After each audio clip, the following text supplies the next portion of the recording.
We left off on page Reishut Tes, Somech B'Chelko. This is one of the characteristics you need for the acquisition of Torah. He explained, because Torah, when a person goes and he studies Torah, it brings shleimus, it completes the person. But a person is never satisfied. Whatever he has, he always feels deficient. So therefore, that characteristic, Torah is supposed to bring you to a state of completion, but this person will never reach a state of completion, because as much as he has, whatever he has, he's a person who's never satisfied. So now we're holding the first column, third paragraph. Ve'elu shnei dvorim. First it says makim makomo, right? That was the 26th. The 27th is somech bechelko. Nischu yachad makim makomo somech bechelko. What's the connection between? You recognize, he explained to Mara, what's makim makomo? A person has the ability to make a true evaluation of himself. Who am I? Am I more? Am I less?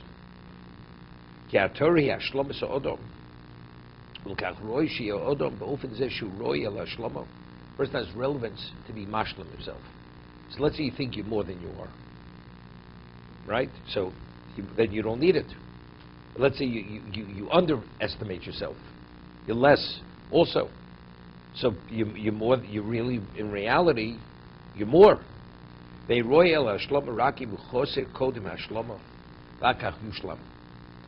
The concept is you feel that you're not complete.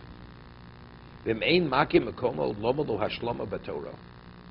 he's talking, you think you're more than you are. You don't need this, because I'm more already. So you think you're there already. If you think you're there already, the Torah's not going to help you. A person feels he's deficient, he's in need of Torah, then he has relevance to Torah.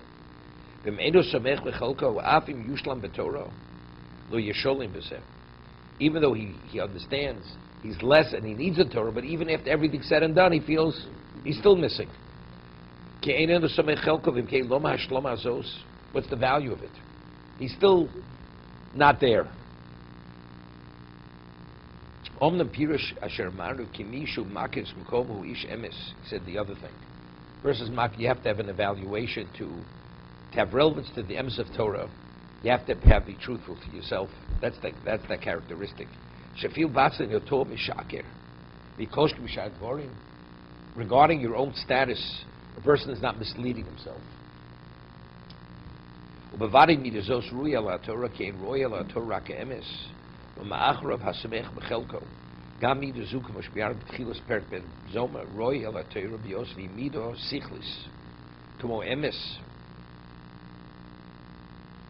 Because if you really have what you're supposed to have, weren't you happy?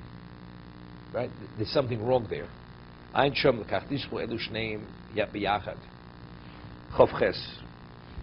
28th characteristic. Osis yom la Torah, b'dvarav. What is this? Pirish. It's interesting. We find that HaKadosh Baruch Hu said to Moshe, "Bachatzos halayla," and he said, "Kachatzos." Right? Not like about why? So Moshe says, "What Moshe didn't know what chatzos was?" Of course he knew, but it says a person shouldn't say anything if you can't prove what you say. Because people say they'll say it wasn't exactly as you said it. Of course, the Stagninim, the Stargates would say it didn't happen exactly as you said it would happen. You shouldn't say something that after you'll be accused of being a liar. So Moshe Rabbeinu says, rather than getting involved, he said it in a way that is not going to be ambiguously, that there shouldn't be any criticism. Right? When you say something,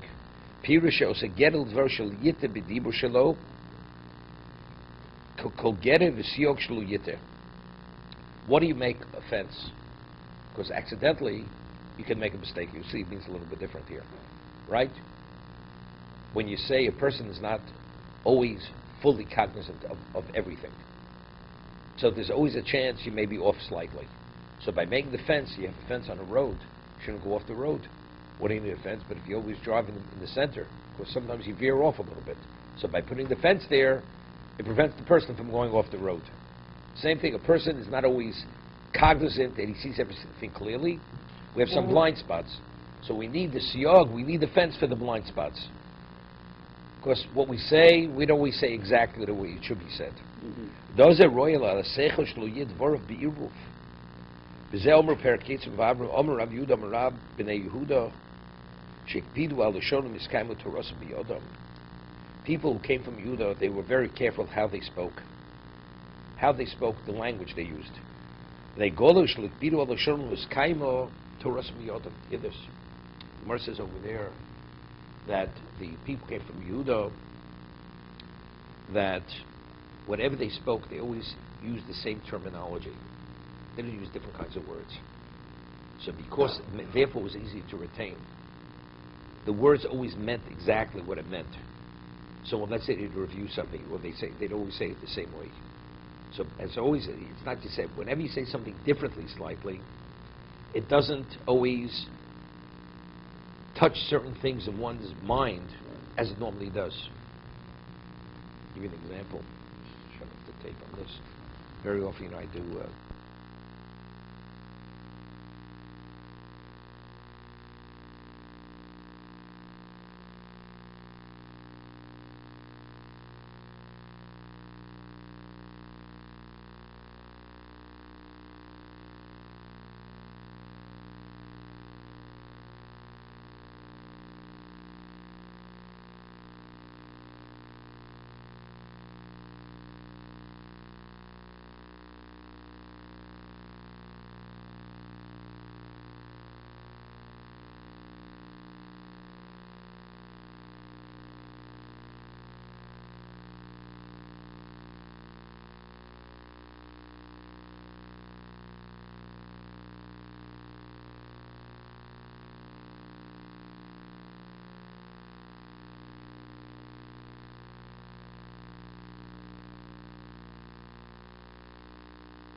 Same way, but the Bnei Golil who said it always differently. You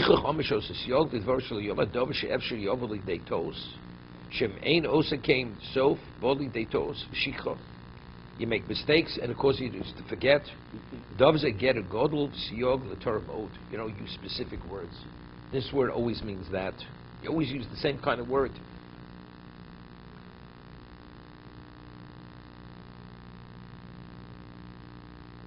Okay. A person's not machzor tova. A person doesn't feel, years ago, Chazan Davis, it's Alan's buddy, Olav Shalom. So he originally was born in Israel. So there's an expression, a person, it's not such a, zemagiali. I think I'm deserving of this. What do you mean deserving? Person wants it. You want to eat the cake? Eat the cake. What do you think? I think I deserve it. I think I have a right to buy myself that. I mean, if you need to buy it, you need a justification. But people in their minds, because there's a certain guilt aspect, zemagieli. Machzor tova, after a person feels, something, I think I have a right to pride myself after all the investment and sacrifice I made. You know what I mean? Person, do you pride yourself that you eat 3 meals a day? People pride themselves that they're not thieves. What do you mean pride? You're supposed honest human. You're supposed to be honest. That's something you pride yourself. That's what you're supposed to be. A person of integrity, right? That's something you pride yourself. I learned enormous amount of Torah. Don't pat yourself on the back. What do you think Hashem put you on this world for? He put you here for that. So you're priding yourself. Anything not than that, you're being delinquent. Right? It's not, you pride yourself. I got here 10 to 6 in the morning. Therefore what? Should have been there 5:30. You pride yourself. You were here.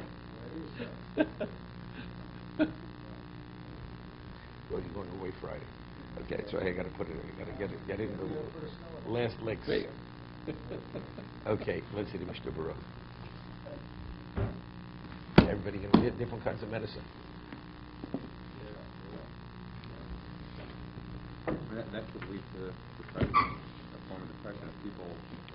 If people, when they're doing their positive things, their approach is, this is something I'm supposed to be doing, and when they're doing something negative, they're very hard on themselves because it's. You have to be hard on yourself. You have to. There's an expression in English: you got to call a spade a spade. Right. person, he wants a bonus. So he says to the bosses, "But what did you do for the company?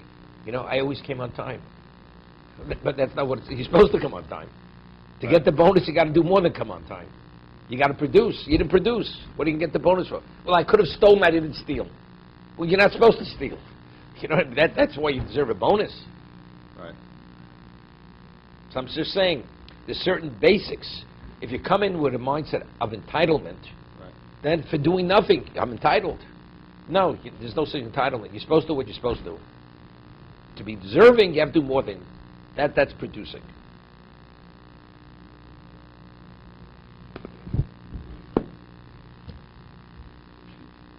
That's interesting. A chosid. What's a chosid? So the Gemara says, a person does more than he has to do. Osa chesed im kono. You do chesed with your maker. Hashem didn't demand this of you, but because of your connection. But it's still a characteristic of acquisition of Torah. You can't, even that you can't pride yourself. The moment you get into a mindset, I pride myself, it's a problem. So because once a person starts patting himself on the back, you start patting yourself on the back for things that are basic necessities, that are compulsory, that you're supposed to do. You understand? But the person's not supposed to. Let's say a Jew puts on tefillin every day. He's been religious, so he never missed. Does he pride himself puts on tefillin? But a Baal Tshuva, he puts on tefillin. He put it on once a week. Now he puts it on 3 days a week. He says, I feel good about myself. One time I never put on tefillin. Now I put it on 3 times a week. And when I started, it was only 1 time a week. He feels good about it. It's okay, but he's not priding himself. And it's okay to pride himself because he's just a beginner. He's just a beginner. But a person who understands what it's about, person put on tefillin all his life, never missed a day. Does he pride himself? He puts on tefillin. Do you pride yourself? You observe Shabbos if your person is a proper Shabbos observer? Of course not. Well, everybody else is not observing. I pride myself. What do you mean? That's what you're supposed to do as a Jew. Right? You understand that. So therefore, regarding any mitzvah, any obligation, there's no priding. It's what you're supposed to do. You pride yourself to keep kosher. A person's always kept kosher. You don't pride yourself. Right. No, but you have to give those examples to shift to other areas, which people, because they're lax, so when you do more, you pride yourself. But that obligation there is no less than observing Shabbos. I don't speak Lashon Hara. So Chovot HaLevavos goes and says, the obligation to observe what comes out of your mouth is no different than keeping kosher. The answer is, but since the community which is observant doesn't keep it properly, so therefore you see it as what? I'm special. Well, you're not special. You're doing the right thing. Unfortunately, other people are not doing the right thing. Everything is always by comparison. That's a problem. When your accomplishment is based on what we call on the bell curve, I'm better than them, then it becomes a problem. Howard. No schmoozing at the coffee, right? So the person's going through life, he doesn't feel positive about doing mitzvahs because he's sometimes you need it. But he feels bad about this is a person's at a special level. This is a person at a special level. It's like a son comes into the father's business. The son shows up 10:30, 11 o'clock, and his office is right next to the father, fully furnished. Father says, he says, you think that I built this business by coming in at 11 o'clock? I've been here since 6 o'clock for the past 50 years in the morning. Understand? Because the father understands what it takes to build a business.